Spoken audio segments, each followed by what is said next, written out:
Philip bought new dice. They're very pretty. I did Oh, buy new yeah. dice. Where'd you get the dice from? Too many places is the answer. Oh, These so are, did you like, is it a bunch of different sets? it's a then? bunch of different sets. These are from Dispel Dice. Oh, I have heard of Dispel Dice. Actually, I think I have. Aren't those? I think they have the ones that I have are Dispel Dice. a Guys, very we're not supposed to be doing brand identifiable- inventions until they start paying us money. Yeah, All right, so they're good dice. No, I'm kidding. I'm I'm going kidding. to just drink my Diet Coke and type away on my Mac right now. oh my god, Behind my Wormwood DM screen. All right. The one scene from Frank, what is that called? Wayne's World. I think I remember it briefly. Like, is it Wendy's or something? Is it I'm some pretty fast food sure. place? Yeah, it's a fast food place, Anyway. but they do all of the things. They do like Nike's and pizza and all that kind of stuff. It's great. Because People just sell out like that. I Yeah. just hate that. well, we're not selling out because we're not getting any money for That's this. right. That's correct. we're giving it away. Yeah.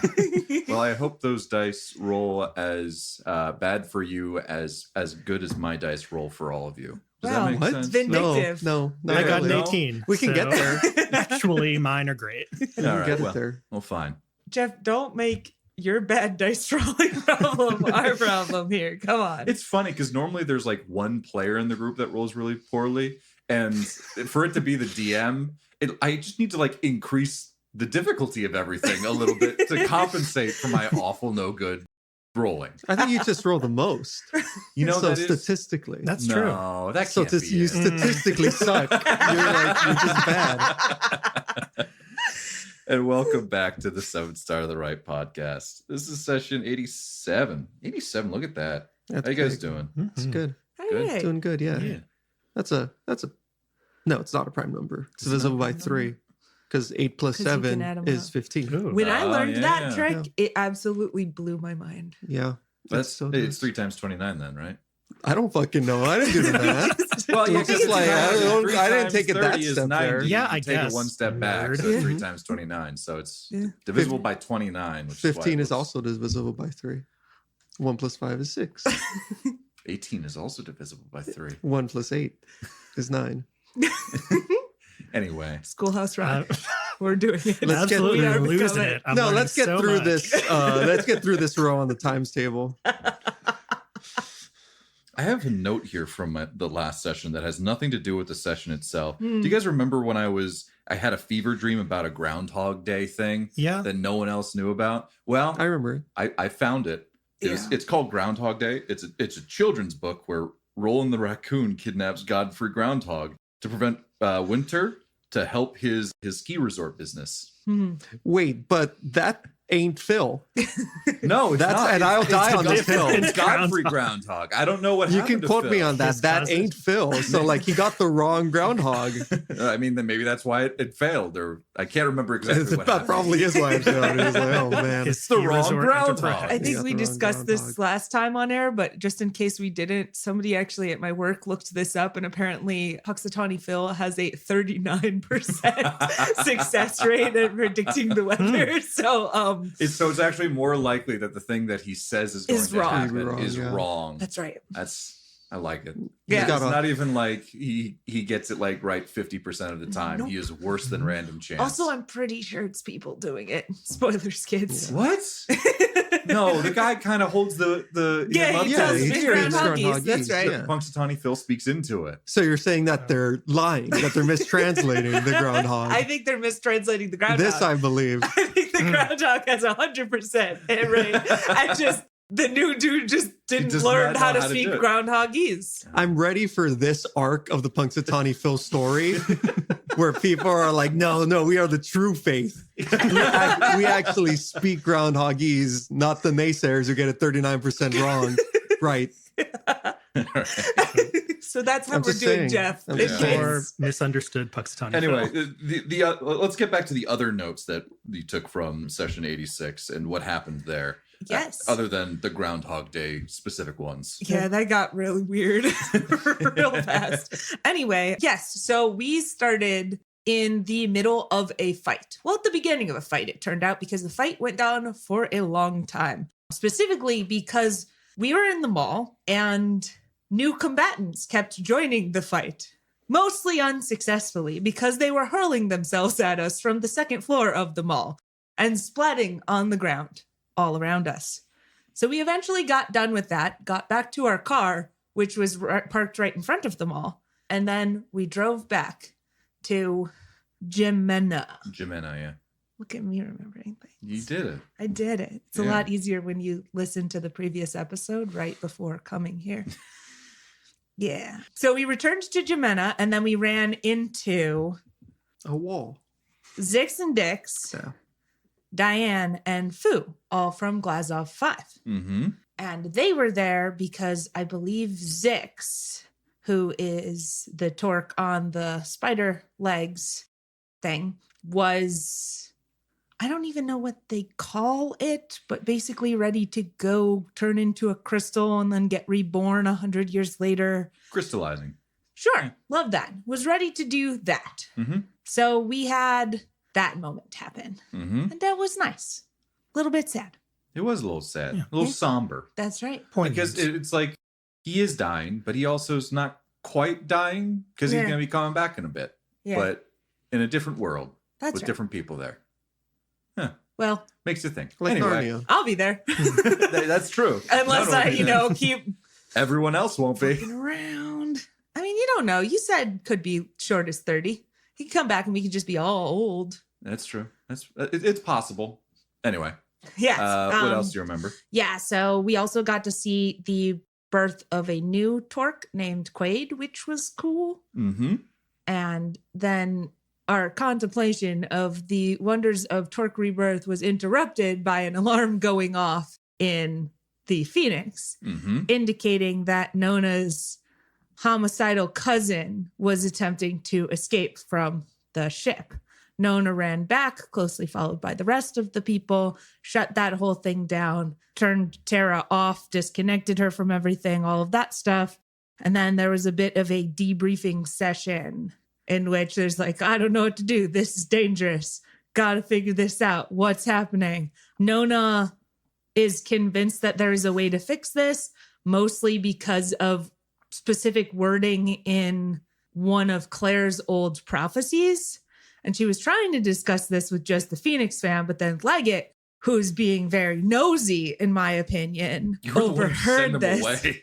That's right. I sent him away because I did not want him to know that Claire had psychic powers. Right. So does he not know that?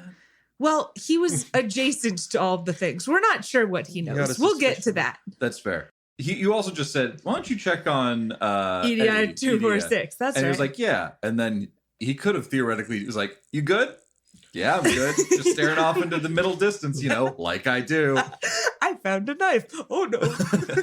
But yes, he overheard part of the conversation and then Mhm. mentioned. So pretty convinced that he now knows that Claire gives prophecies because that's what that entire discussion was about.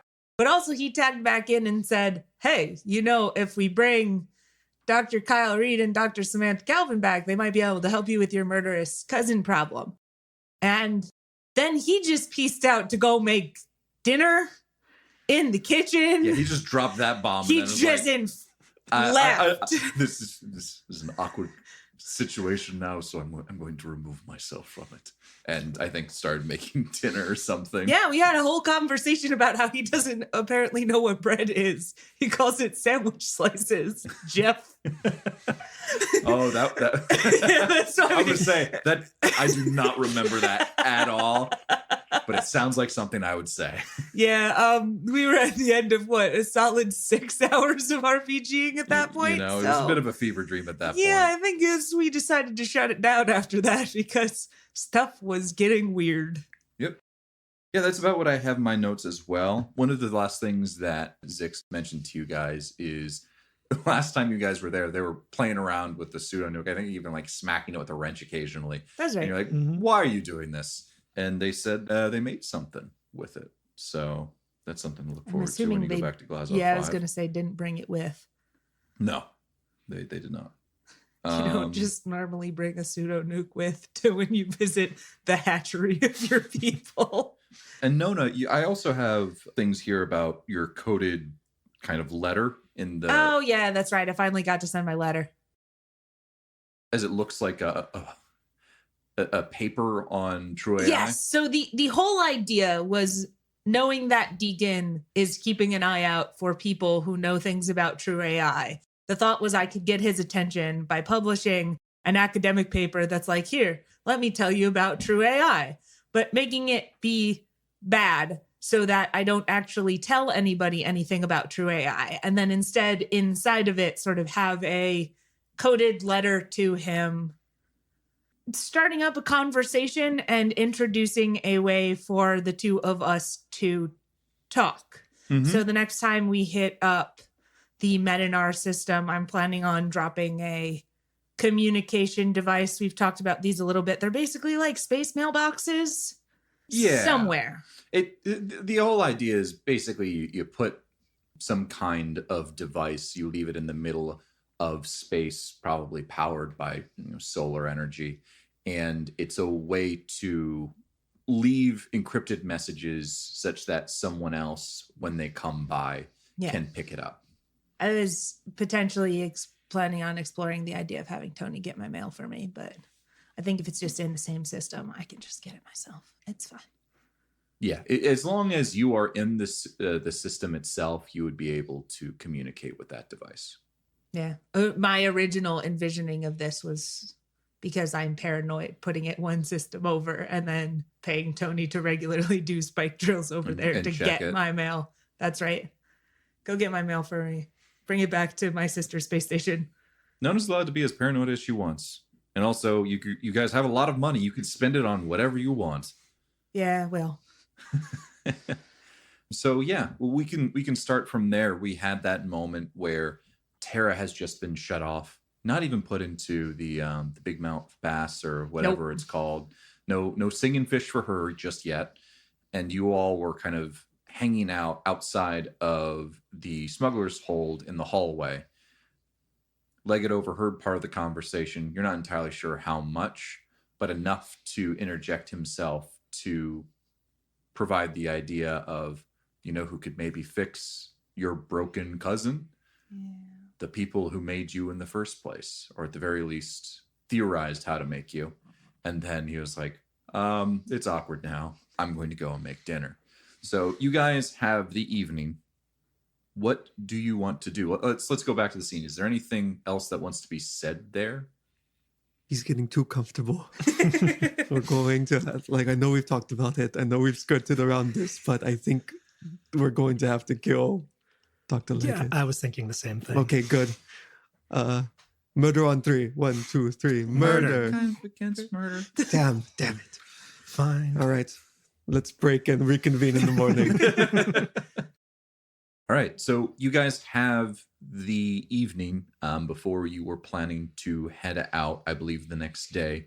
Fu and Diane were going to take Dix back to Glazov 5. I think Tony was also going to take the I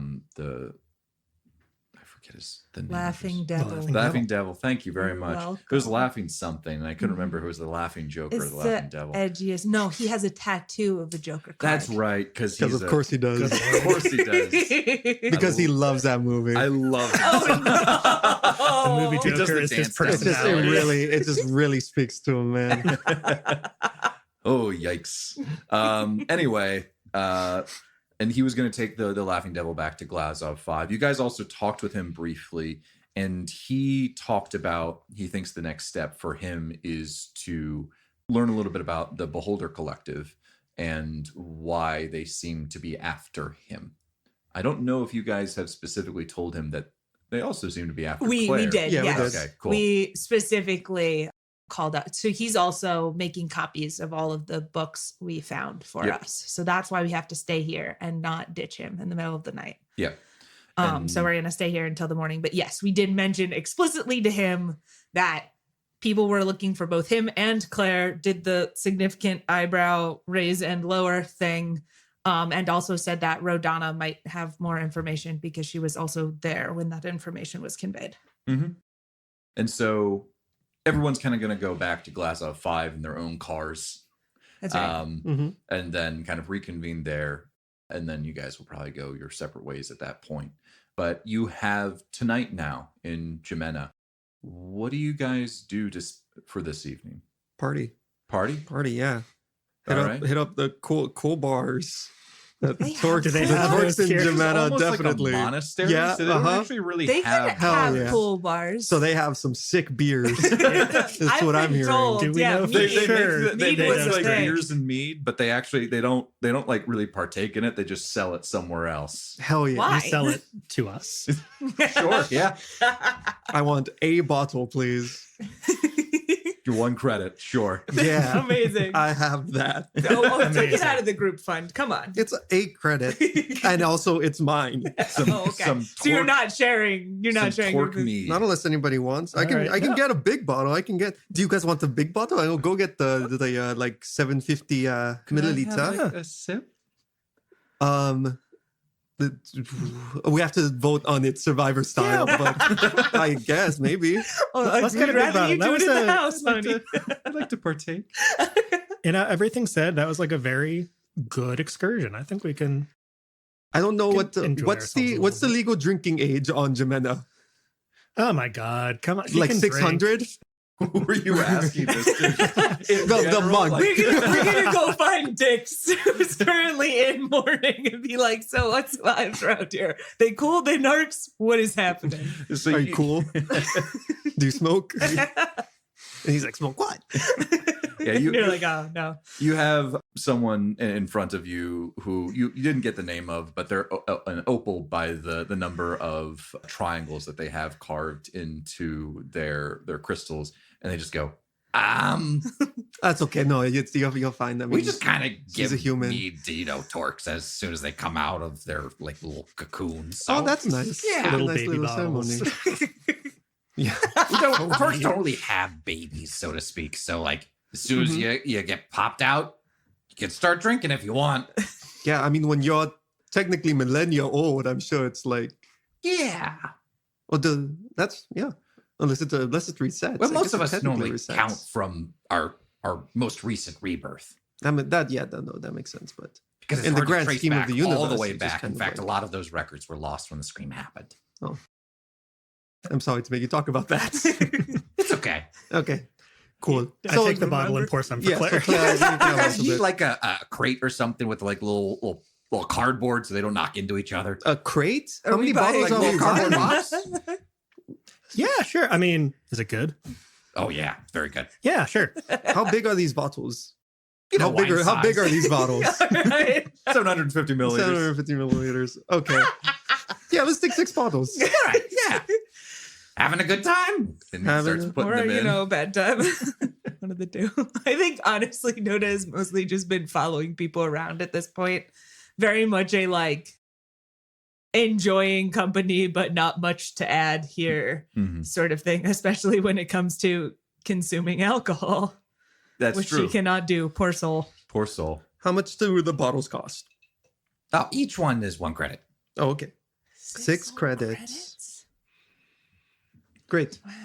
Okay, thank you. What's your name? Why would you do this? Screw. Screw? Opal screw. Opal Screw. Thank you. What I'm a Write writing that this down. down. This is What a going nice in talk. my notes.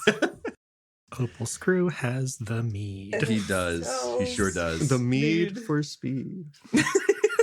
All right. So you guys, what are you doing for the rest of this evening? Are you just going to be just drinking mead, kicking it back? Dr. Leggett, he will generally keep to himself, go over some of the notes that he will be like writing up some notes from some of the things that he saw today, general nerd stuff. Rude. Yeah, is that what we did? Is that what we did? People who write notes. Also, really important question.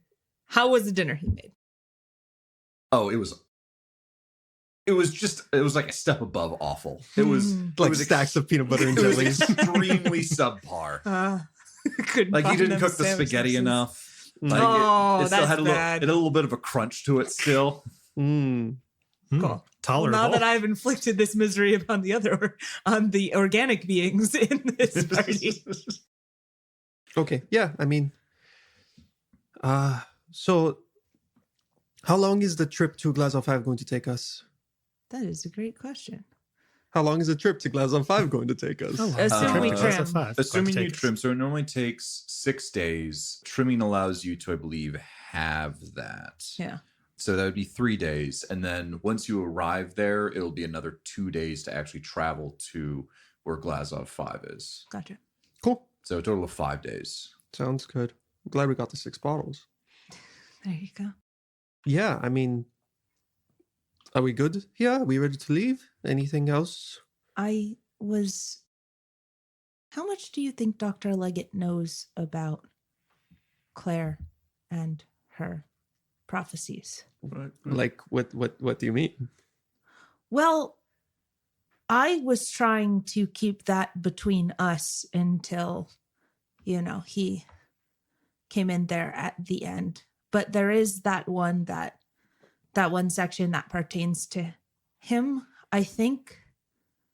Sorry, what section? Yes. Okay. So the previous 2 prophecies contain references to dreamers. And this most recent one said something about a dreamer asking a question of another dreamer.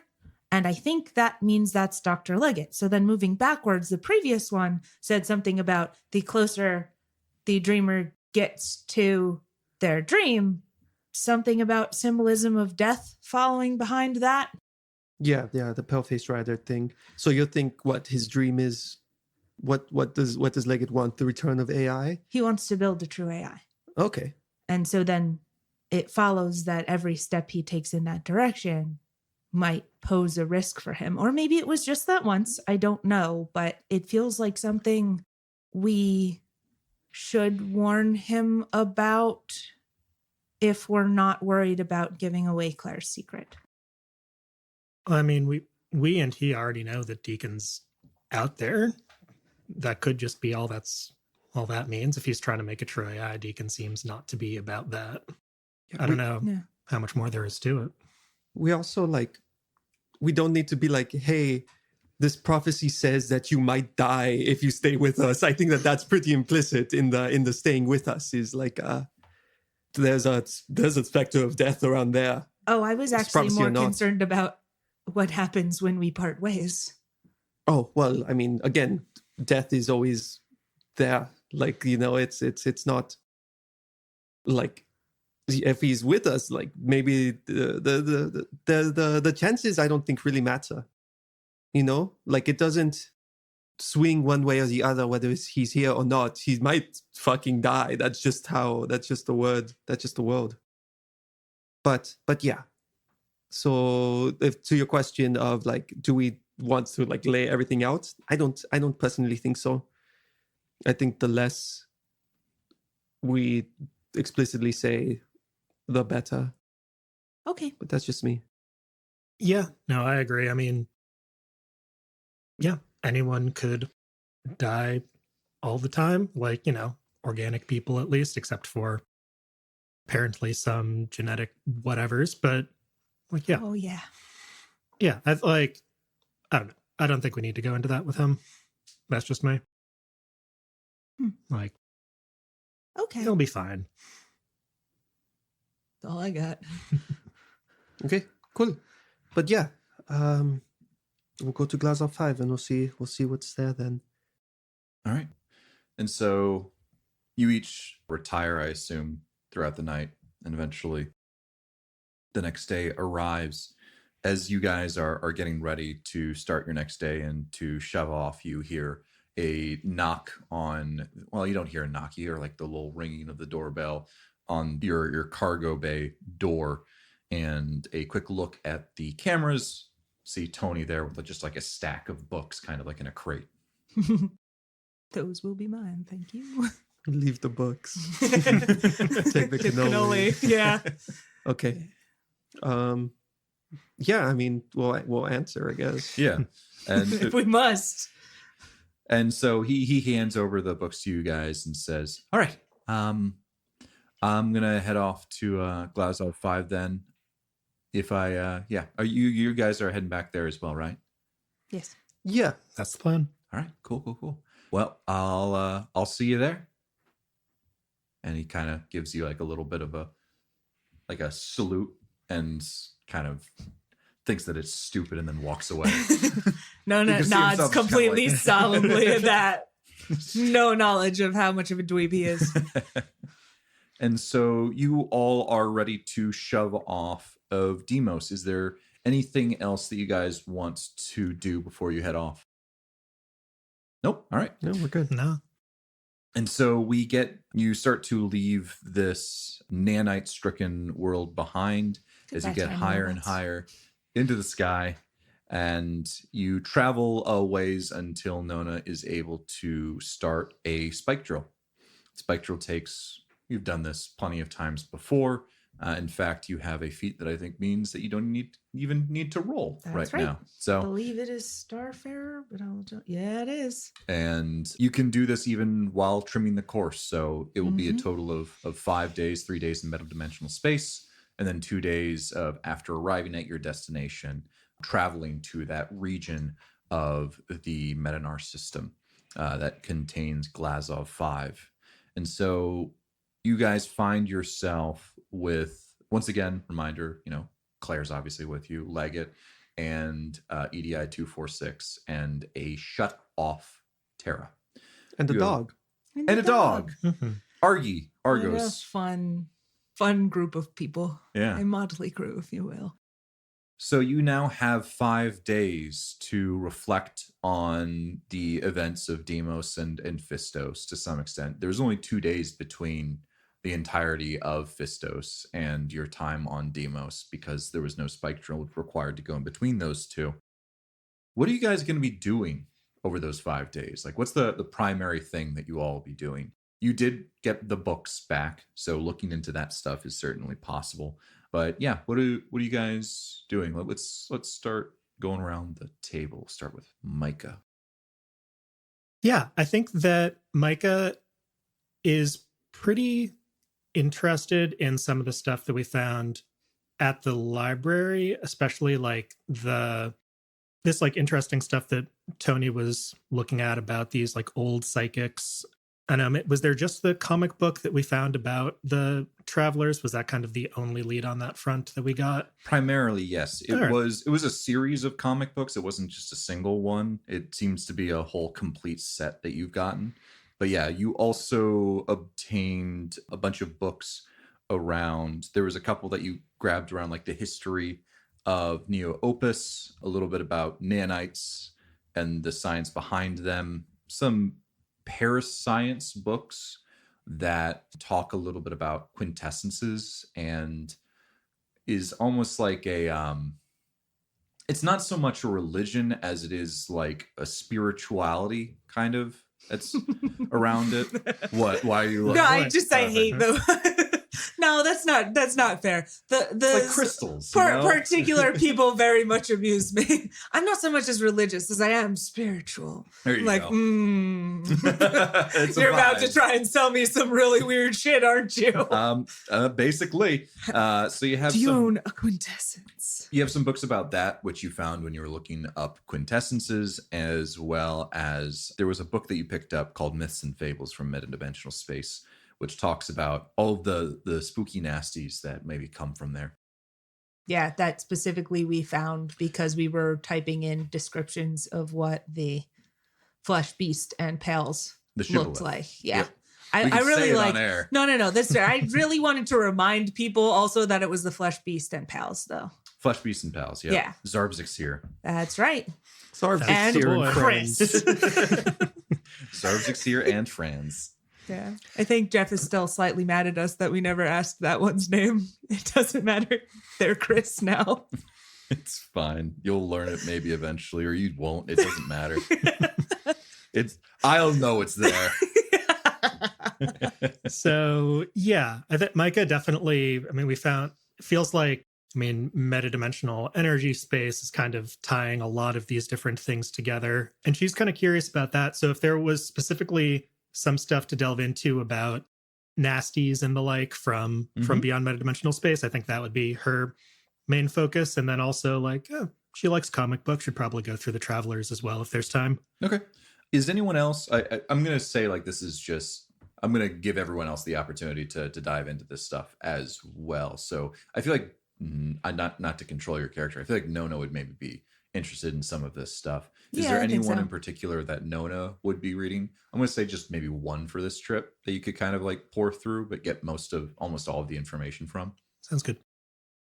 I think for this particular trip, the concern is around the shibboleth.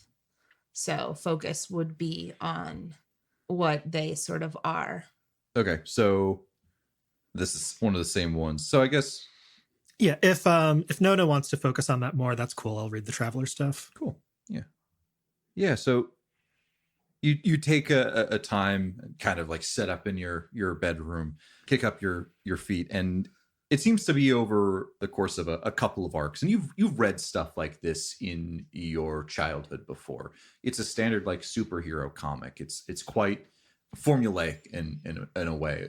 A lot of the issues tend to have this new thing or fight that they're going up against. When they first start out together as kind of like mercenaries, they start actually working with the Terran Mandate itself, getting paid for various jobs on them, going after, various cults, gangs, Innocent robots that are just chilling and minding their own business. No, I'm just Nope. kidding. That is Evil robots who are out fucking shit up. yeah, only evil robots. Like Evil robots. it's framed in such a way where it's very clear which side is good and which side is No, evil. that's completely and there are fair. even some like evil mandate cells which have kind of like spun off of the massive, expansive empire and have their own ideals that People in are- Hydra. There's a gray morality. some It's extent. just gray morality, Yeah. That's where the complication is. After a couple of jobs, the relationships within the travelers starts to get, let's just frayed by their sudden fame and the credits that are coming in, and eventually each of them go their own way. And there's a bit of like, it's almost like the end of an arc kind of deal. Then you start the next one and there's been a time skip. And the time skip starts with the empath, who was their leader, the one that kind of directed them along on their various routes. Very much like the eye in the sky, the guy in the chair kind of deal. They get together once they learn that they have passed away. But to their surprise, they find that the empath's daughter starts exhibiting those same abilities. And over the course of the next few arcs, a few more deaths occur. Oracle, Knave, and Lodestone all fall for various reasons, some due to old age, some dying in very heroic fashions. The Lodestone was able to push a nuclear device away from a city, but in that exerted so much that they themselves died as a result, like pushed it way out into space, and it was a big explosion, like the stars kind of like twinkled, but Wow. they weren't able to make it out until eventually the Vault and the Eternal were the only surviving members. The Vault's the one with the pocket dimension? That is correct. Over the last couple of arcs, the things that they fight get more surreal. It's less grounded in, oh, there's this person over here that's doing bad things. Like there's less bad guys and gangs and more entities, eldritch entities, these weird abominations that you can't quite describe and you can't quite place, oftentimes amalgamations of a bunch of different things. And there's one of which they fight that seems to be like some half bird, half jellyfish creature that is just, floating around and almost looks like a brain on tentacles with a beak in the center of its face, no eyes, and they're able to defeat that one. But they came up against these things that they eventually called shadows that were able to mimic life in such a way that it didn't make sense because they very clearly didn't rely on any biochemical like processes. They clearly fed off of metadimensional energy. Eventually, this culminated in a fight with a giant shadow that could spit shadows itself from a maw on its chest, something that looks very similar to the the Bioscion shibboleth that you all fought, the one that was able to heal the shifting flesh. I think we called it like hulking gorilla or something. The gorilla You one. called it hulking gorilla. We gave it the nickname gluttony. Oh, there you go. Gluttony. After that fight with the beast, which ended in another sacrifice in the death of Vault, they locked themselves and Gluttony away in their pocket dimension. The group found that they were done with heroics. The original group, except for the Eternal, was all dead. And so Eternal was the first to leave at Vault's funeral, not wanting to see anyone else they care about die. And then eventually the rest go their separate ways. But it's kind of got like a bittersweet tone. It's like, we've done our job. It's time for someone else to take up the reins, and then they kind of go their separate ways. And so this was over the course of, many, many volumes, some of which were, very campy in a way. But yeah, that was kind of the whole series as it was written to you, as it was written for you. For you. Not For exactly you. for you. And then at There's a the dedication end, at the dedicated end. to Micah. To Micah. No! Anyway, The end? Nice. Question mark? Dedicated to Micah. You know which one. Nona, you start pouring through the myths and fables of metadimensional space. To add a little bit of flavor onto this, I think Nona has a tendency to normally take things off and go do things in her room by herself. Mhm. I think this is very much not happening right now. There's a lot more as we're reading, we're in public spaces, we're finding excuses to just kind of exist around other people. Mm-hmm. Yeah. Anyway, please continue. You actually start to notice some interesting similarities. So the myths and fables from metadimensional space, a lot of the creatures that it describes at the highest level, it describes these things called shadows, very similarly to this turn that the travelers took as well.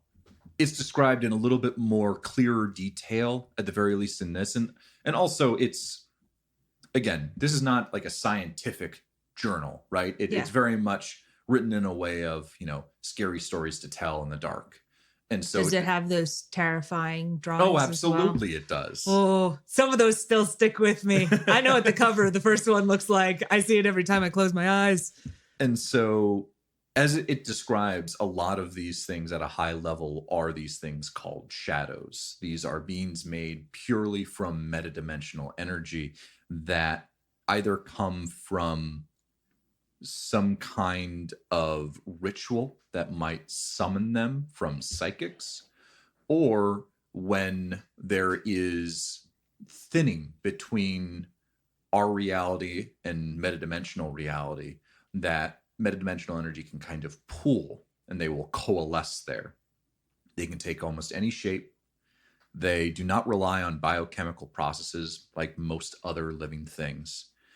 And they can have almost impossible looking biology. If you open one up, they can have organs that just don't make sense with the thing that it is supporting. Sure. They just inherently, from a living perspective, should not be able to live. And what they seem to be able to live purely off of is metadimensional energy. They don't have to breathe. They don't have to eat. But if you cut off their source of metadimensional energy, they will slowly fade until they will disappear completely. Lol, same. I mean, I don't know if that's exactly true, but that feels roughly. To some extent, Yeah. yeah. Okay, specifically myths and fables, that kind of thing. We're looking for both how many of them are there and rough approximation. Noni's going to sort of make an assumption that given everyone we've seen has been different, if it looks the same and acts the same. Yeah, there's a couple of descriptions of several of these that are written in almost like a short story kind of way, where some unwitting traveler comes across these things and either the entire their entire group gets killed and they're the only survivor or something like that. Just a bunch of horror stories. One other rule quote unquote that this book kind of posits about these shadows is they describe them as being instilled with some kind of principle. And that is the only thing that kind of drives these shadows to do something. There are a couple of descriptions of a few of them. The first one that you read is actually very similar to one of the big bads that the travelers fought, that floating jellyfish bird creature, where it was only by itself but was able to take out an entire ship's worth of folks before the last person was able to escape from a escape pod. And then you have a couple of other stories, one of which describes what almost seems like would be described as a spider, but once you actually see it, it's described as like rotund, hunchback with 2 arms and 2 legs. At the end of each of its appendages are 2 hooked claws, and it's capable of spraying web-like threads from its mouth to slow and capture its prey. And then another one that describes like a winged goat-headed humanoid, where its head hangs onto its chest and its long, unkempt hair flows over its face, and it seemed capable of strange feats of psionics not really known to men, particularly known for conjuring these balls of fire out of nowhere that grow into large blasts on impact. And so these are written from the first one I described was called a blight beak at the end of it. That's the jellybird? That's the jellybird. Gotcha. There was a webling that was the spider-like one, or at the very least with That's a very cute name for something so Webling. horrifying sounding. Very cute. I was And- calling it He's a spider little- but scary, but No, I think that's- Webling is pretty That's good. probably what I got. Spider with claws Spider in my but notes. scary. And Yeah. then the Gloomwing. That one was a little bit more interesting because Goatman. it was a goat man. Yeah. The Gotcha. sad goat man. Gloomwing Oh, sad Goatman. with wings. Why is he sad? He can fly. Where It doesn't say. it was put up in the framing of this story was one where someone made a deal with this entity, not necessarily knowing who or what they were, and then it was finally revealed at the end once the being came to collect so and so. So like, you know, a mixture of like eldritch and fantasy and Yeah. science fiction. The one that catches your eyes though is one where it's not so much a story in itself, but almost like an anthology, like a Mhm. collection, and they're called Apocalypse Wraiths. Fun. Yeah. And these are all like a bunch of different garbled accounts that seem to come from madmen who end up dead at an alarming rate. And so it's framed in such a way where there's this researcher looking into the reasoning of these, and it then dives into like the real, like the first person vision. So Mhm. you're reading someone who's researching these stories. And then they start telling you the story in a first person perspective of these various madmen. Exactly. Framed narrative. Yeah, Yes. those frames narratives. And all of these are accounts from madmen who tended to end up dead at an alarming rate, oftentimes in some form of terroristic act. One particular psychic medtech claimed that he could help others see what he was seeing before he went on a killing spree that took out half of the planet's Hey, parliament that's that one guy. and ended up taking his own life. No, Or this is a like that different. one guy. This Like is that different one because guy. this is priest. This is Yeah. one of the many madmen who have died at alarming rates. That's right. They just keep Part of a doing group. They have shirts. It's weird how it They had shirts. you get a polo after you die. God, They what just leave it on. what incredible merch opportunities, man. I am a madman who will die at an alarmingly high rate. The text You turn that wraps into an around to the acronym. back. I'm changing our group name to Madmen Who Die at Alarmingly High Rates. I'm changing the name of Stars Without Number to Madmen Who Die at Alarmingly High Rates. That can be the arc name. I love that. And Cool. so, yes, after he was able to kill half of that planet's parliament, he also ended up taking his own life. The similarities between each of them that the first narrator, the one who's doing the researching, was able to kind of find throughout each of these stories is one that all of the people who claim they can see these beings are psychics, mostly disgraced ones that have pushed their abilities far past their limits. Right. Most also claim to see these wraiths, describe them as having some form of psychic sect that they are a part of. And there are similarities between the descriptions of ones that share the same sect. In particular, one that describes the one that deals particularly with teleportation describes a floating hunk of mass with large Hot. mantis-like sides. Yeah, Less it hot. sounds like our buddy. Less hot. Cool. Lost my space. Floating hunk. Floating hunk. Oh, there it is. The ravings also tend to describe the wraiths as wanting to undermine society in some way or civilization as a whole. They don't describe why they want, but they're the ravings of a madman. It seems like they want just society to come crumbling down.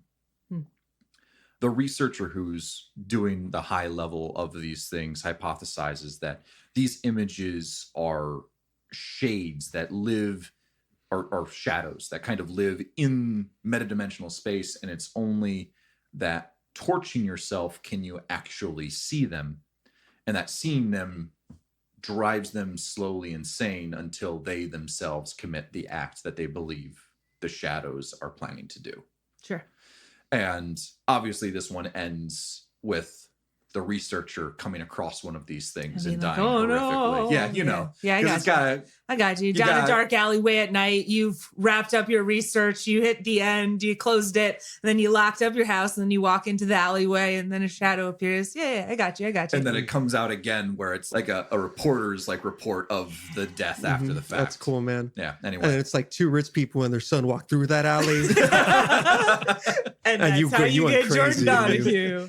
Cool. So, yeah, So that was a lot of information. I'm going to ask for slightly more, given that these are myths and fables, probably not in the one about the doctor, because that seems sad. Anywhere people won, and if so, how? I'm looking for weaknesses and ways of defeating things. For specifically the apocalypse wraiths? Nope. Anything about any of these guys. There are a few. There are some descriptions of shadows being cut off from their energy source and slowly losing, becoming lethargic and almost transparent until they just poof out of existence. There's actually one where it's two children that come across one that seems like another child, but it's not another child. No. It does the big smile thing with the crooked pointy teeth, Love that. but they're able to find its source of power and cut it off as it slowly fades away. And it does also seem that there is some energy in kind of being some kind of physical manifestation. A certain amount of damage to their being forces them to import more energy into their being to kind of stay in this reality. And so if you are able to push it past its limit, that will also cause it to fade from existence. Cool. Or this plane of existence, because theoretically it's just going back to Sounds good. metadimensional space. So you can physically drive it away, but the only way to kill it is to basically starve it of that energy. That's the idea, yeah. Okay.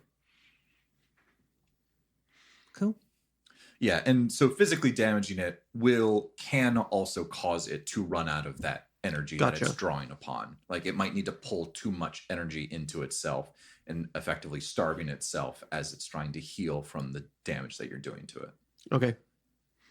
So it's possible that they can't be killed, only sort of sent back. That's the idea. Okay. At least that's as far as you're able to get from the book as it's describing them. Yeah. Okay. But it's effectively killing them because they're no longer here. Cool. So yeah, those are the two books. And Nona and Micah kind of go back, trading back and forth. As I'm sure you both realize, the second half of that traveler story seems to line up a lot with some of these myths and fables. Yep. Yeah, for sure. I figure it takes, a day or two to get through all that stuff. You have a lot more, I think, meat in your books than mine. Yeah, but I don't sleep. That's true. But yeah, no, like can hang out in the cargo bay, just swapping like, I've got this bird jellyfish thing while I'm doing like crunches on the ceiling or something. Yeah. I'm guessing that sort of counts as my thing that I do. I will give you another thing Oh. that you kind of do. Amazing. It can't be like a whole big thing unless you're giving me squinty eyes. I was going to ask What do you wanna Claire do? to read my mind. You want Claire to read your mind? Uh-huh. Okay, sure. Yeah. And that's the thing that you're spending the 5 days on? I mean, not 5 days. I Jack think of part of Hearts. the days is you're like, meant. so what's the purpose? Yeah, of this? so I think actually to give a little bit more flavor around this, I think Nona is doing a lot of the reading, and then in time when other people are sleeping, I think honestly she's just kind of normally she keeps herself busy with her lots of projects Mhm. and all of that stuff. She's almost done with her like little sad backup shell thing, Mm-hmm. but I don't think she's actually working on that right now. I think she's mostly just sitting there and waiting for night to be over. The one of those days. Yeah, one of those days. I think sometimes she like pulls out the ring she has and just kind of looks at it for a while. Contemplating. Yeah, I think she's also probably played the recording she has of Dr. Kyle Reed from way back in the day. Mm-hmm.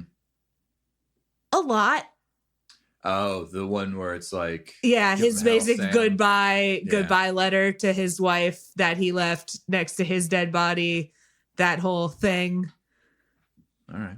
But yeah, I think in the like day 2 or 3, she's going to seek out Claire. Okay. So you find Claire in her room reading the little detective novel that you guys got the whole series of. She's like, "Oh, hi, Nona. What's up?" Well, first I did want to say sorry about before when I was putting pressure on you about the prophecies. I do know that they don't work that way. I was just a little bit upset, I think. Yeah. No, I know. As she kind of like sits up and kind of sits cross-legged on her bed. No, it's okay. I know that's a lot. She's a lot to deal with, and I know you have a lot on your plate. So, yeah, it's okay. I was wondering if you would be willing to help me with something I think is actually within your power. But you know, feel free to say no. I have a memory that I have that I don't actually remember all of because it's been a very long while. And I think when we were last talking about your powers, you have the ability to see memories, and we've done that before in dreams and stuff. Is it possible you could make that happen on purpose? I don't know. I don't know what I'm doing when I do that. I could try though. Give a little.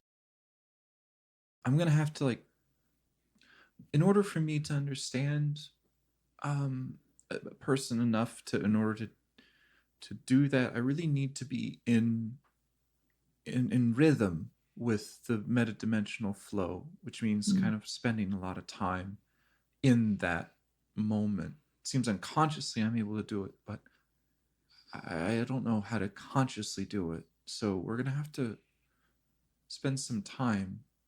You know, maybe for you it won't be doing very much. It will mostly be thinking about as much as you can kind of remember about that, and then I will try and ease it out more, if that makes sense. Yeah, I can do that. Okay, yeah. Spend significant amounts of time thinking about this memory and done. Well, it's more like no, I know. I she get needs it. to I be get sitting it. across from you While when she I do does that, it. but Yeah. I just keep doing what I was already doing. Problem solved. Love it. Yeah, cool.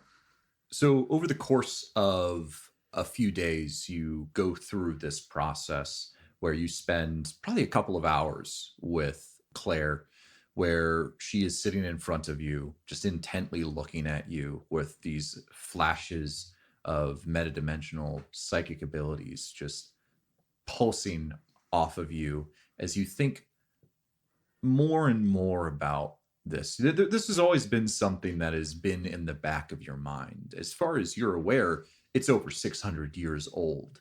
But it feels like each time that you take a step back and you do one of these sessions with Claire, just a little bit more gets eked out.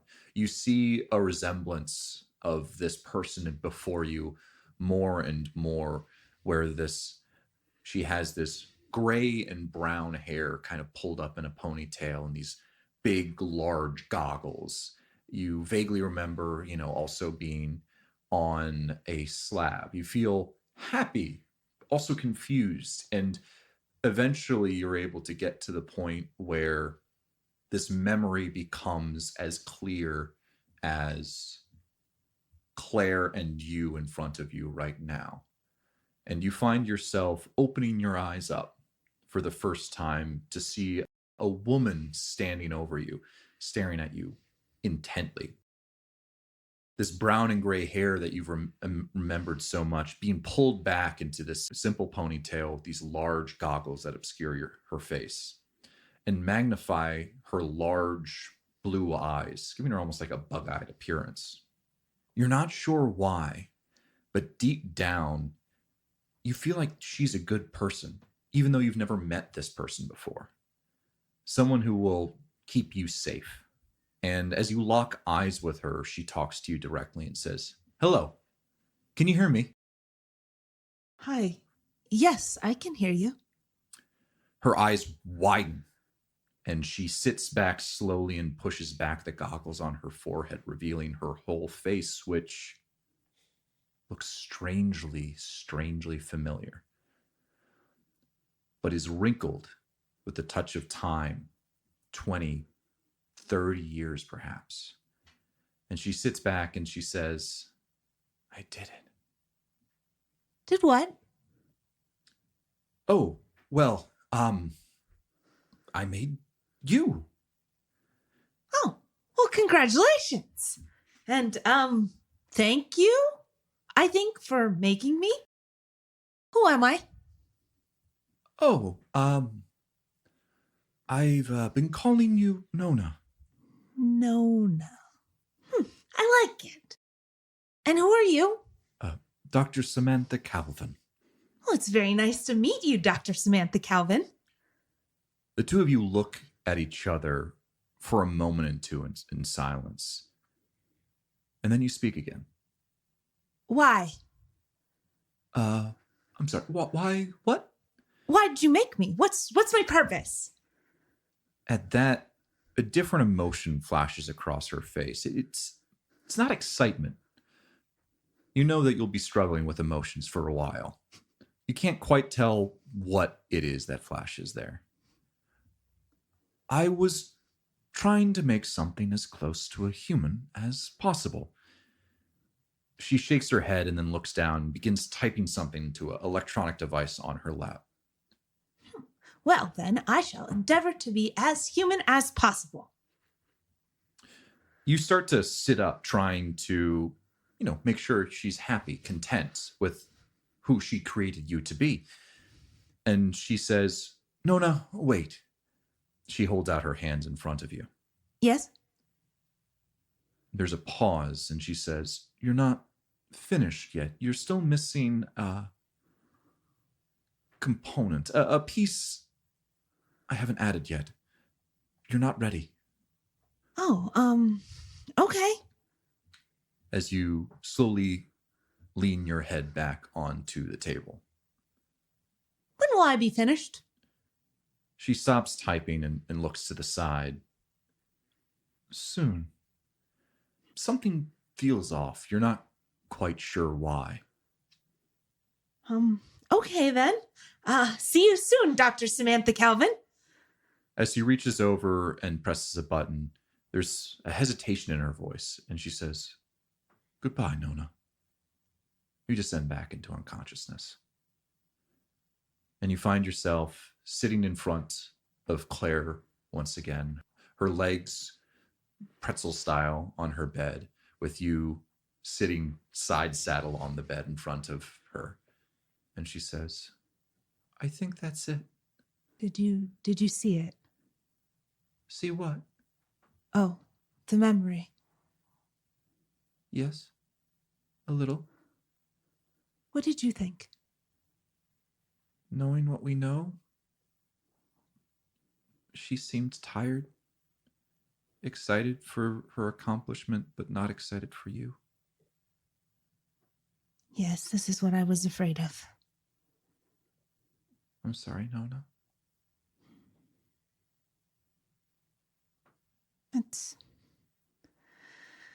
It's okay. It's going to be okay. Thank you for your help. I would rather know than not. "Yeah, absolutely. You want to talk about it? I'm not going anywhere." We are trapped on a ship together, hurtling through outside of space. "Yep." I suppose there's that. You're excited for me, right? That I'm here? "Yeah, Nona. I mean, my life hasn't been all, sunshine and puppies. Do you want another dog? No, that's not what I meant. Sorry.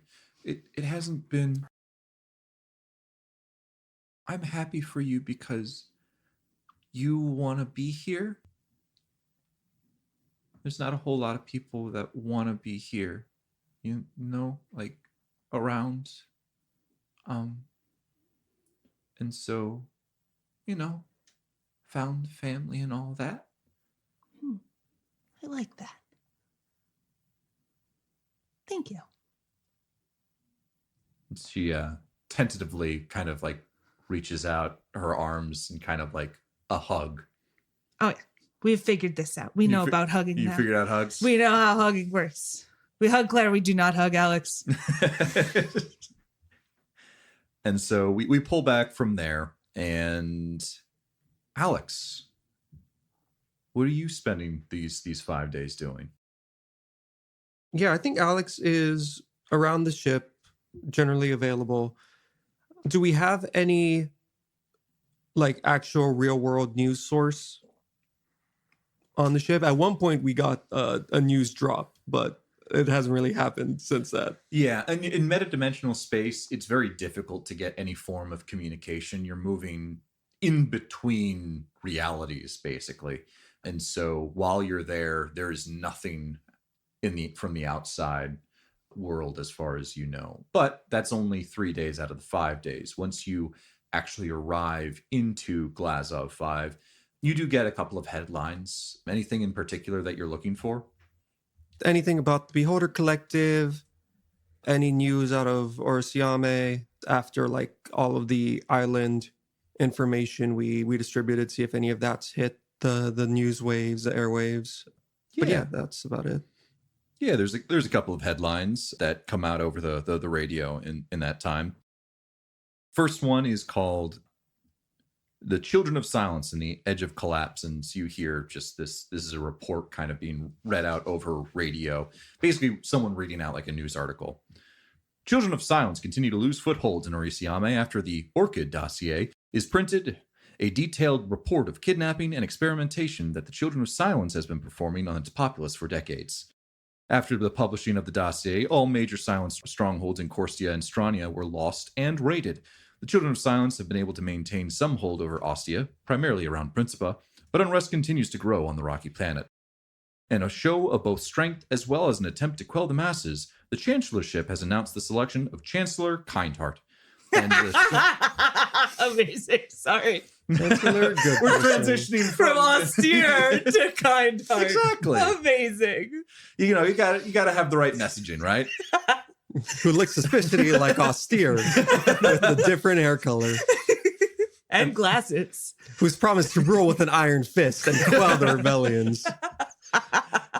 The Chancellorship has announced the selection of Chancellor Kindheart, and the ceremony will be moved up from the end of the year to in 2 weeks' time, in which Chancellor Austere will step down and be replaced by one of the Chancellor's graduates. Another report comes in, Republic of Cass propped up by Vision Capital.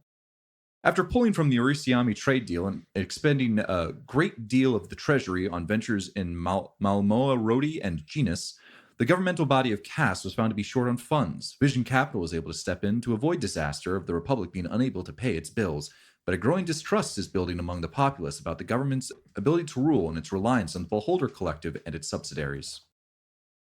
Beholder Collective buys lost mines from Gold Grove Mining, vows to come to the table with rebel miners. The Beholder Collective has been able to negotiate a deal with Gold Grove Mining for mining assets on the planet of Gal in the Metanar system. The assets are in rebellion over their treatment by Gold Grove Mining, and rather than attempts to retake them, the Galilean Mining Company sold their rights to the lands of the Beholder Collective in an attempt to recoup some of their losses. The Beholder Collective says they are willing to negotiate with the rebels, particularly around issues like better pay, shorter hours, and better health care. The deal was struck even while rumors were spreading that the Beholder Collective was arming the rebels in the first place. The Beholder Collective has denounced the rumors as pure conspiratorial slander. That's funny. And a few more headlines come across, nothing as detailed, but the Zethra Group hires lawyers in the Thapolo mining dispute, continuing to harvest in the asteroid belt during the questioning. Paragon Freelancers, a mercenary company, is starting to sell high-quality robotics. It is not known where the mercenary group was able to build this expertise, likely finding some pre-tech factory. Fuck. Space battles in the Panipola system. Debris points to freighters and harvesters owned by the Green Nebula Trading and Zethra Group, but neither group confirms the debris to be theirs. Maloma Rodi brokers deal with the Cassian military to suppress the irradiated many, gives Cass the permission to establish operations, and Cass has already sent several thousand troops. Cool. And that is your news report. And now Jennifer with the weather. Jennifer? It's space. That was great. I'm really glad we thought and then said the same thing. It's almost like we're the exact same person. Well, parallel universes. At the very really. least, we share a brain cell. Jennifer loves her job. She gets to say that every day. It's space. All right. And Okay. so, yeah, you can't really ask any questions about that. That was just kind of like a news report. That is No, a lot of absolutely. things. Jennifer, wait. Jennifer, come back. What part of space? Well, if you're in the Metanar system in this area, you're going to have to watch out. Oh, fuck. for- She can hear me. She can hear me. Stop. I turn off the radio. Jennifer's Is Jennifer in the room with us right Jennifer's now? listening. Stop with the exposition. Jennifer's My listening. brain can't take anymore. Please, dear God, let us go roll some dice. No, it's all RP. Only RP from it's you. listening to Jeff RP. Alex picks up the radio and kicks it into the airlock and expels it into space. Never again. All right. Well, you know, we were just going to get that back on Glazov 5 if we didn't do it now. What? No, find Jennifer. Hit her. Ramming speed. She's in space somewhere. That may have been the faction turn that Danny was going to share with you. But you got a little early. Can I roll an int no check for everything about Jennifer? Yeah, Yes. please do. We need to find her. Thank God. Oh, Oh damn. no, don't roll well. I got a 9. She was previously a president of the media syndicate I'm not for writing Beholder this down. Collective. She works for them too. Damn. She went from president to the Weather weather. girl. Omnipotent weather girl. Maybe this weather is propaganda too. This isn't space. I'm This not isn't writing space this at all. down. Crazy. It's Yeah, not no. canon. We wake up. It's canon if we say it's canon. That's right. All right. We've broken out of the matrix. Oh God. All right.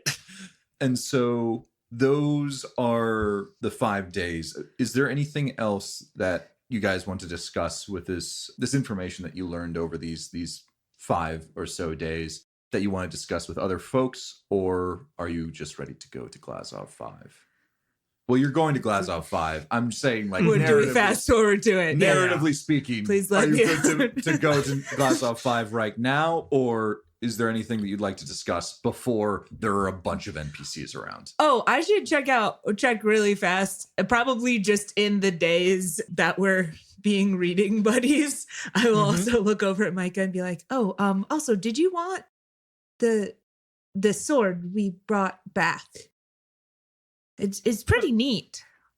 It's But- pretty cool. I mean, the other one I kind of just have in my room as a trophy. It's, impractical. It's like duct tape to a wall. Yeah. We have not, did not buy any, command hooks. It stabs through I thought we stabbed it through one wall into another wall. Actually, I like that. That's so stupid. I love that. That's what happens. There was at one point, like, Alex was, like, reading, like, leaning up against his bed and just went right back. Now when he goes to bed, he's the duck under it every night. Sword, yeah. But, this one seems like kind of fancier. I'm not sure if I want to stick it through the wall again, and Alex might yell at me again. So, I mean, do you want it? Yeah, sure. If you're okay with that, I will Totally. pay you for it. I mean, why would you pay me for it? It's like we got it together. It's cool. I'm not really sure how we go about splitting up money or whatever. Like, it probably wants some of that, but he didn't really help. So I don't think I'm going to give it to him unless he asks. Can he even pick it up? It's a big sword. No, I meant the money from. Oh, fair enough. Yeah, he's got his 500 credits worth of books. We helped him. Yeah, steal some books and some drugs, and he'll be fine. Make a real good dent in that debt that he built up. Oh, I'm keeping a tracker. I don't know if we've discussed this on air before, but in group info, I have a Leggett debt tracker. Excellent. We technically haven't sold the books yet. I don't think so. I'm gonna hand wave it. Yeah, Cool. That has happened. You Down guys, by 500. Good job, buddy. But I it should mean, be like 24,500, right? No, actually 19,500 because we got 5,000 off of it. Yeah, for the plans Yep. before you left. And we dropped out the window as we were flying off of Fistos. But we also gave Nova Voxis a competitive edge over the others because we technically did not get rid of the other cities' back doors in the expert system boxes. So they want to take advantage of that. That's go gonna nuts. be fun. Go Anyway, nuts. Mikey, you were saying something?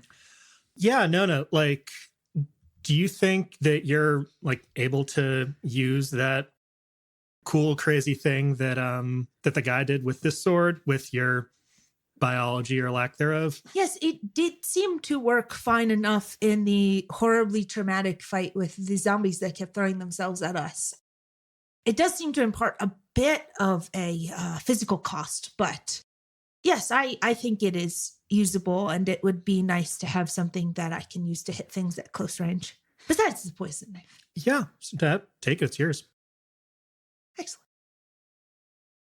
It's only gonna be a little scary.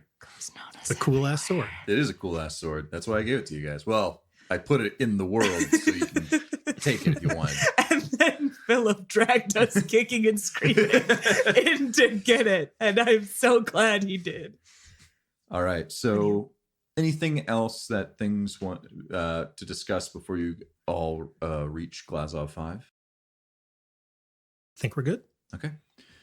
And so, you guys once again reach the Metanar system, and Nona, you put in the coordinates for Glazov 5, or at least the last known coordinates. We also make sure Leggett is not watching because we're trying to be good at secrecy. That's right. You were going to put a blindfold on him, right? That's right. And so you start to put in the coordinates, and you make the 2-day trip there. This is when Alex is able to receive this information, particularly around the chancellorship moving up this ceremony that, Micah, you're aware, this is the same ceremony that was going to include a public execution of several of the acolytes of the end, primarily the McRaven. His name is Vaughn, but yes. Vaughn McRaven. The McRaven. It's the time, McRaven. baby! We've been mispronouncing it. Yes, I mean, obviously, when Alex gets that news, I'm gonna have opinions about that. Like, oh shit, we need to get back there much faster than I thought we did. That event-based time. This is the battery all over again. We're telling a story here. I can't just No, say you're right. it happened. He's fucked. I guess I could. Okay, no, yeah, that makes sense. But I mean, like, kind hearts, and you'll be like, okay, well, let's What get them out of here. ridiculous name. These guys. Is it one name or two? Is it like first name kind, last name heart? That feels worse. Hot somehow. kind. Yeah. It's one word. Heart comma kind. Kind heart. Jennifer, shut up. Jennifer, we talked about Who this. said that? Now the weather. Still space, Now baby. sports with Tom. That is also space. Sports are hard to play here. Okay, well, now we know. Okay, great. Shit, yeah. So I mean, all right, we're touching base on Gal on Orisiame. No, not Gal. no. Where the hell are we going? Glazov Glazov 5. Glazov 5. It We're also gonna starts hit with a up G. Glazov Thank 5. you. Yeah, Maybe I'm or so maybe out of not. sorts because Do of some fucking robot Orisiame. things. Yeah, like check in there, but then like we really need to get back to Yes. to Orisiame. Yeah. Okay. How that long makes does it sense. take us to get there if I trim from here? It's just one jump away, so that's like another 5-ish days. Yep, that's correct. Love that. We got a whole week. Don't even worry about it. That did spend one fuel. Where's your fuel at? Do you get? I think you guys. Oh, you know what? Also, we didn't pay the Turks. We need to talk about that offline and pay the Turks for fixing Oh, our they, ship. they were just gonna hand wave it. Okay, They're like, cool. thank We you for helping stole us it out. from them. I thought I was getting a discount. In fact, as you guys flew away, there was one still working. Like, oh wait, it fell off. We leave one of the mead bottles behind to It'll be tip. fine. Chuck it at Toss them. it out the window, crashes on the ground. Yeah, you weren't going to have to haggle with them. They were going to forgive Oh, for cool. Perfect. services rendered and also for keeping Yeah. things on the down low. I mean, I've got a like basic thing going on where I would like to fill up on fuel whenever we land. I know we've got 2 things worth of it, but all right. I'm the kind of person who your tank gets to almost half empty and you're like, oh, no, we're not having that. We're hitting the gas station today. Fair enough. So when you get to the Paragon freelancers, they can fill you up for 100 credits each. Cool. For each fuel. So I'm going to just say we plan on doing that and subtract 200 now, assuming we don't get hit by asteroids on the way there. Yep. Meteors? Probably meteors. Asteroids. Asteroids are bigger, though. I don't know if Meteors- you get hit by meteors an have to- asteroid so much as land on an asteroid. I think meteors have Meteorites, to maybe? break the atmosphere to be Oh. meteors. I think they're asteroids out in space. We should look this up later. I think Makes that might sense. be That's true. also like a lava magma kind of situation, almost. Yeah. Like it's the same stuff. It just changes names whether it's moving or in a State certain space. place or not. And now, Yeah. Jennifer. Thanks, Jennifer. That was actually With a good the weather. space fact. With traffic on the tubes. It's raining in your ship. Oh God, how does she do Not that? again.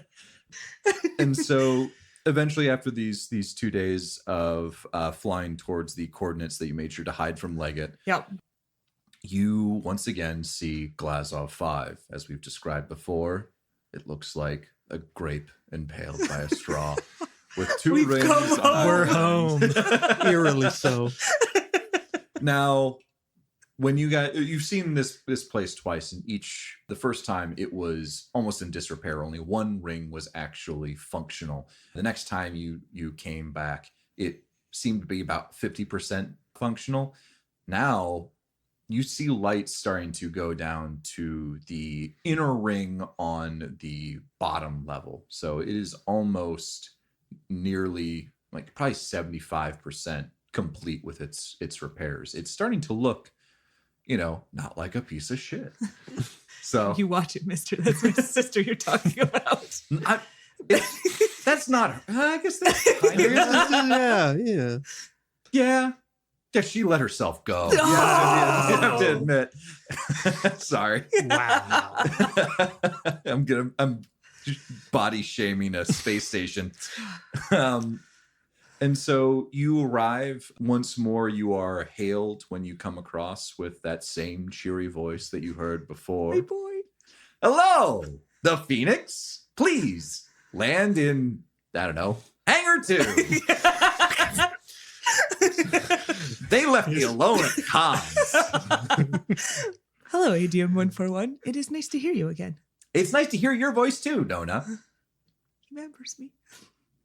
Best rock. Come on down. Yeah, we do that. Actually, while we are docking, I would like to pull Leggett aside just for a moment Mm-hmm. and say, okay, well, we are here. And here is a place that I think you are going to very much enjoy. There are a lot of pre-scream robotic places. But before you do that thing that you have a tendency to do where you run off and go look at all of the technology, Uh-huh. I'd like to introduce you to someone. Oh, sure. I'm happy to meet a friend of Nona's, a friend of mine, Yes. so to speak. Cool. Great. Right. Are we doing that now? That was my intention. There might be sometimes we get off and they give us tasks and it's a whole thing. We'll see. Oh, all right. Oh, well, I'm excited to meet everyone. Do you have your ID? I'm sorry, Your identification? Yes, I think. Yes, it's in my pants. Okay, great. You'll also need 500 credits. Oh, that's a problem. Let's go. So you guys land in Glazov 5. As you disembark, you see that the same ships that were there once before when you first arrived, all of those weeks, maybe a month and a half or so It's ago. not been long. It's not been that long. But the Laughing Devil, the Teddy Bear's Picnic, and the Hopscotch are all the teddy are bears all there. picnic. That's the big one, Whose right? is that? That is the big one. Well, I that is mean, it's- captained by Rodana. Because they're all pandas. Oh, wow. I don't know how to feel about that. If they're making the joke, it's okay. I guess pretty it good. is. When you step out, you can't help but notice originally a lot of Ursum, primarily, the panda Ursum, black fur around the eyes and on the nose and on the ears, very similar to Rodana. And as you are now aware, this section, this clan branched off of the Firefangs after Rodana had a falling out with her father, Say it. Cyclides. Yes. Yeah, we also fell him.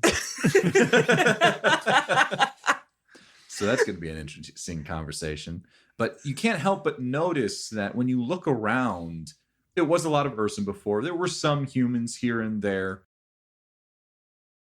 There are a lot more robots than there were here before. A lot of them seem to be made almost in the image of Adam, ADM 141, with that same sort of rectangular prison head with the two antennae on the side that almost look like earmuffs or headphones, and the one single optic camera that kind of glows in the center of the face. And they all seem to be helping out with various duties, helping unload the Teddy Bear's Picnic and the Laughing Devil and a few of the other starships that are here, doing various work around, helping out with maintenance on various parts of the ship. And you can't help but notice that a few are also seem to be aligning themselves in such a way that they are getting put onto these pallets and put onto the Teddy Bear's Picnic. As from what it seems, the report has said the Paragon freelancers have been able to get this factory up and running and are able to sell some of these higher tech robotics to folks outside of the Paragon freelancers. But yeah, you see a bunch of folks milling around. No one immediately stands to greet you. It seems you're friends of the family, so to speak, and are given the opportunity to go out and seek people as you wish. So, Nona, is that something that you want to do right now? Yeah. So you guys walk to the central elevator shaft once more. Are you just keeping him in suspense as to the person that he's about to meet? I thought that would be funny, honestly. Just this is a Kirsten thing. Mm-hmm. Just be like, behold, my sister. Is everyone else joining for this a little excursion? Yeah. Yeah, sure. Yeah, I think I'll come along and try and like string it along a little bit for Leggett, like, oh yeah, I wonder how she's doing, and like not make it clear who we're talking about. Oh, do that thing that like stories do where they just like imply someone exists, but for no reason they just don't say the name. Mm-hmm. And so you take the large centralized elevator down into the center of the station, where as you arrive, you say, arriving. You hear a voice over. Nona says. Nona says. Arriving. It's just an instinct she has whenever. You hear a voice, a familiar voice Mhm. over the speakers that says, arriving at core. And the door opens up and it fills the elevator with this pale blue light as you see Leggett's eyes just kind of widen at Quinn, who is still standing right where you left her in the middle of the station. And we'll pick up that conversation next time. Yeah. You like bringing this boy around, just being like, hey, Look, look at this cool thing. He's like, oh, that's so cool. And then you take out the core in your chest, like, hey, Look at this He's cool like, thing. oh, that's cool too. And then you just take him to a space station that is your sister, and he's like, I'm gonna lose my fucking mind. I like it. Hey, shake the Hey, punch him.